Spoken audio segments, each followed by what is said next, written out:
আর্কি Xcent আসলে ডিজাইনের একটা চার্জ নিচ্ছি ভেরি স্ট্রিক্ট। আমরা ডেভেলপমেন্ট চাই। রাইট।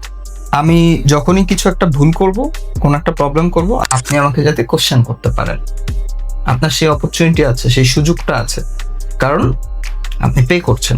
সো আপনি যখন আমাকে কোশ্চেন করবেন, আমার যে ডিজাইন টিম আছে আমি তাদেরকে কোশ্চেন করব। সো তারা ডে বাই ডে জিনিসটা কি করবে, ডেভেলপ করার একটা ইন্টেনশন থাকবে। সে যদি জানে যে আমি যে জিনিসটা মেক করি এইটার কোনো ভ্যালু নেই, রাইট।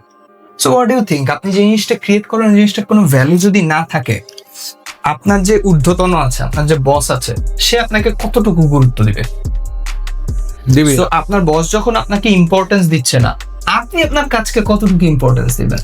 বুঝতে পারছি, টোটাল লায়াবিলিটি পার্টটাই আর কি এখানে চলে যাচ্ছে, বা অ্যাকাউন্টেবিলিটি পার্টটা। এক্স্যাক্টলি।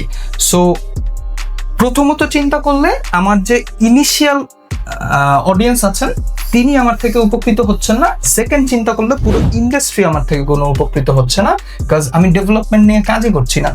ওয়াও, আই থিঙ্ক এটা তো তাহলে খুবই মানে very bad practice in a sense. Innovation পার্টটাই একটা দেশের আর্কিটেকচার ইন্ডাস্ট্রি থেকে চলে যাচ্ছে। এক্স্যাক্টলি।